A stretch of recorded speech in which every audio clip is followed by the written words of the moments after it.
Saat ini ramai menjadi topik pembicaraan di media-media online tentang bagaimana sebenarnya para keturunan Rasulullah Shallallahu Alaihi Wasallam yang ada sekarang ini.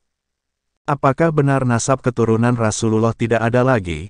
Apakah mereka terjaga dari segala dosa sehingga bebas melaksanakan apa saja? Ataukah mereka punya kewajiban yang sama dengan umat Islam lain dalam hal menjaga keilmuan dan sikapnya untuk berusaha patuh dan mengikuti jejak sikap kakeknya, Rasulullah Muhammad Sallallahu Alaihi Wasallam?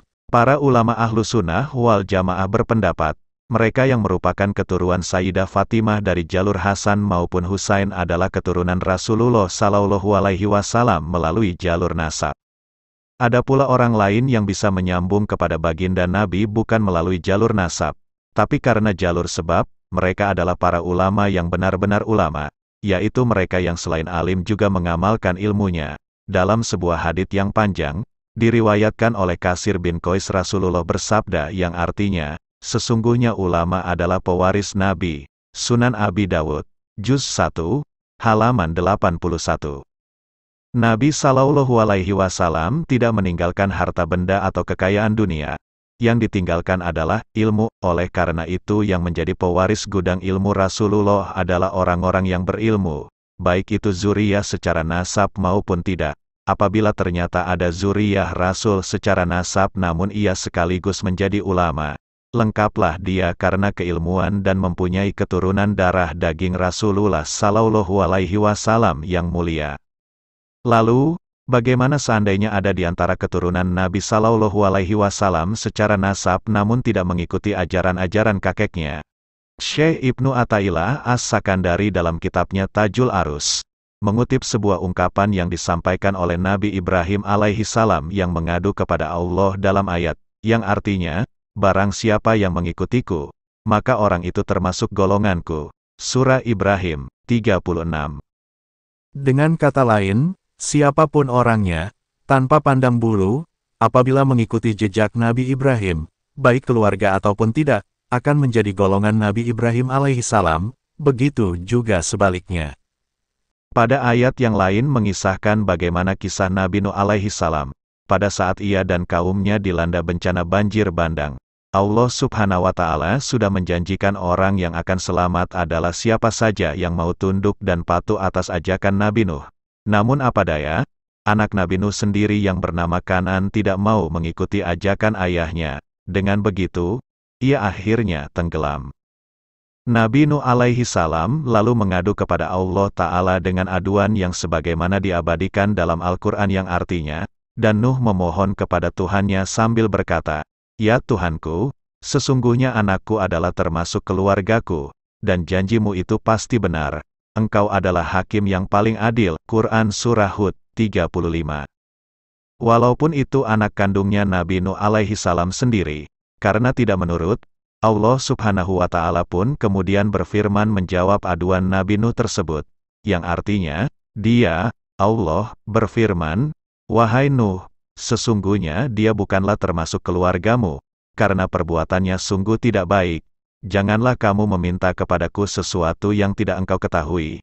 Sesungguhnya aku menasihatimu supaya kamu tidak termasuk orang-orang yang bodoh." Quran Surah Hud, 46. Oleh sebab itu, mengikuti sikap-sikap baik para utusan Allah Ta'ala menjadi penentu. Bisa jadi, ada keluarga Nabi tapi karena tidak mengikuti jejak Nabinya, ia bisa tidak diakui bagian Nabi itu. Begitu pula sebaliknya, bukan keluarga Nabi namun patuh kepada Nabi, ia bisa dianggap menjadi keluarganya Nabi Muhammad Sallallahu Alaihi Wasallam. Semua tergantung pada kepatuhan. Sebuah kisah perang Parit, Khandak, menguatkan penjelasan ini. Pembuatan Parit sebagai strategi perang berawal dari ide sahabat Salman Al-Farisi. Salman adalah sahabat yang patuh, orangnya kuat, idenya cemerlang. Akhirnya sahabat Muhajirin dan Ansar masing-masing menganggap Salman bagian diri mereka semua. Begitu pula Rasulullah Sallallahu Alaihi Wasallam, beliau menyahut pengakuan para sahabat dengan mengatakan, yang artinya, Salman adalah bagian dari kita, sebagai Ahlul Bait. Al-Mu'jam Al-Kabir Lit Tabrani 6040.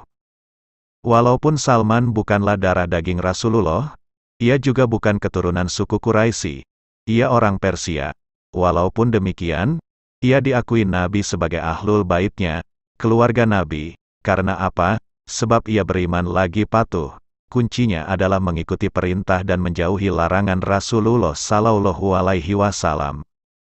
Ibnu Athaillah mengatakan, yang dinamakan patuh adalah seorang pengikut seolah menjadi bagian dari orang yang diikuti meskipun orang yang mengikuti adalah orang lain, bukan keluarga, sebagaimana halnya Salman Al-Farisi radhiyallahu an. Karena ada hadis Nabi Muhammad Sallallahu Alaihi Wasallam, Salman bagian dari ahlul bait kami. Padahal sebagaimana kita ketahui, Salman itu berkewarganegaraan Persia, karena ia mengikuti jejak sikap Rasul, bisa menjadikannya bersambung kepada Rasulullah. Begitu pula sebaliknya, walaupun keluarga Rasul, jika tidak patuh ajaran Nabi, ia bisa terputus mata rantai kekeluargaan dengan Rasulullah Sallallahu Alaihi Wasallam. Ahmad Ibnu Athaillah As-Sakandari, Tajul Arus, Darul Kutub Al-Ilmiyah, Beirut, cetakan 1, 2005, halaman 5. Dalam hadis lain sebagaimana diriwayatkan oleh Ibnu Umar yang terekam dalam Musnad Ahmad, Sunan Abu Dawud dan beberapa kitab hadis yang lain menceritakan, artinya, kita pernah duduk bersama Rasulullah Shallallahu Alaihi Wasallam. Beliau mengupas tentang aneka macam fitnah, ujian besar di akhir zaman.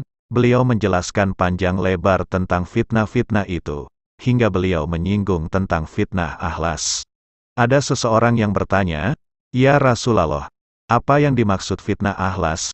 Rasul menjawab, yaitu, fitnah pelarian dan peperangan, kemudian fitnah sara, karena banyak bermegah-megahan hingga lupa dan jatuh dalam perilaku maksiat, yang asapnya dari bawah kedua kaki seseorang dari ahli baitku, ia mengaku bagian dariku, padahal bukan dariku, karena sesungguhnya orang-orang yang aku kasihi hanyalah orang-orang yang bertakwa.